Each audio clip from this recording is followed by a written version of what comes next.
xisbiyadu adduunkay ka jiraan waxaad moodaa dadkeenu inuuna u bislayn weli aniga arday yar ahaa markii xisbiyadu jiri jireen marka waxaan u malaynayaa intayga da'da yar inayna xisbiyada fikir badan ka haysan xisbiyadu waxa weeye awood ilaalisa dawladnimada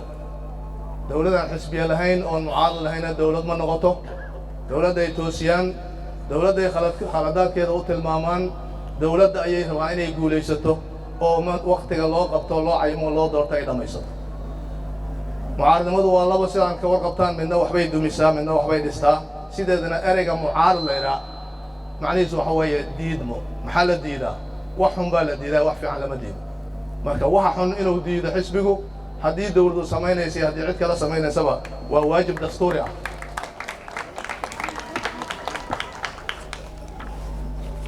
mudanayaal iyo marwooyin Soomaaliya way socotaa waxay soo martaa heerar kala duwan heerka maanta ay marayso isu sheegi mayno heerka maanta ay marayso waa heer loo diyaar garoobayo doorasho u malayn maayo shacbiga Soomaaliyeed inuu aqbalayo wax aan doorasho ahayn u malayn maayo xoogagga siyaasadeed Soomaaliyeed ee xisbiyadu ugu horeeyaan inay aqbalayaan waxaan doorasho iyo isbeddel ahayn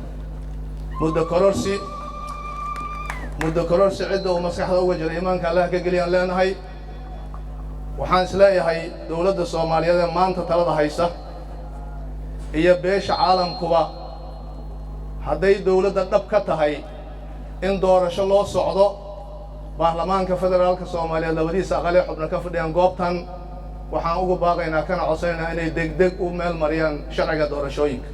بابور سياسة بعد بابور سياسة بعد أرواحك بعشا برفاسور بابور سياسة بعد وحاك بعشا برفاسور بابور سياسة بعد وحاك بعشا برفاسور دولة ayaa looga fadhiyaa gaar ahaan baarlamaanka labadiisa aqal inay meel mariyaan sharciga doorashooyinka hadday yeeli waayaan macnaheedu waxa weeye baarlamaanka ayaan u jeedin una socon in dalka doorasho ka dhacdo marka mas'uuliyadda iyaga qaadayaan sidaasaan soo jeedin lahaa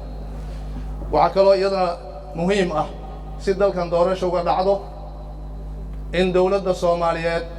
iyo beesha caalamkuba u diyaariyaan miisaaniyaddii iyo imkaaniyaadkii doorasho lagu geli lahaa haddayna jirin doorasho dhici mayso ha la ogaado waxaa iyadana mid sidaas oo kale aan ka xariiqayaa hoosta guddiga madaxa bannaan ee doorashooyinka qaranka isaguna inuu la yimaado qorshihii iyo farsamadii doorasho lagu geli lahay marka haddii ay la yimaadaan caalamka iyo dawladda Soomaaliyeedna ay taageerto waxaan qabaa doorasho waa dhacaysaa doorashada nooca dhacayana waa la sheegay waa nooca la yiraahdo proportional representation oo dalal fara badan lagu soo tijaabiyay laguna guuleysto dalalka nooceen oo kale ayaa lagu soo tijaabiyay waana lagu guuleystay sidaas darteed beesha caalamka iyo ururada kala duwan ee laga bilaabo ururka IGAD midowga Afrika Yurub Mareykan ururka Islaamka iyo jaamacadda Carabta dhammaan waxaan ugu baaqaynaa inay taageeraan xisbiyada Soomaaliyeed iyo dawladda Soomaaliyeed si Soomaaliya ay u gaarto hadafka ay leedahay waxaan ku soo gabagabeynayaa aad iyo aad inaan ugu mahad celiyo oo inta nagala soo qayb gashay xafladan lagu furayo xafiiska xarunta dhexe ee xisbiga wadaniga Soomaaliyeed waxaan u mahad celinayaa guddigii sameeyay qabanqaabadan ee ka kooban gabdho iyo wiilal xisbiga ka tirsan iyo inta garab siisaba aad iyo aad aan ugu mahad celinayaa waxaa kaloo u mahad celinayaa baaqi hambalina u dirayaa dhammaan xisbiga Soomaaliyeed madaxdiisa iyo xubnihiisa iyo taageerayaashiisa dalka dibaddiisa qaaradaha adduunka ku nool iyaguna aad iyo aad noo taageeray aadna noola soo xiriiray intaas ayaan ku soo gabagabeynayaa ugu dambeyntii xafiiska xarunta dhexe ee xisbiga wadaniga Soomaaliyeed si rasmi ah waa furan yahay shirkuna waa noo gabagabaysan yahay codsigan raacinaynayo guddiga qabanqaabadu waxay leeyihiin marti sharaftu iyo naga tegin waxaan rabnaa inay wax nala cabaan inaan la sheekaysano salaada markii laga baxo assalaamu calaykum waraxmatullaahi wabarakaatuh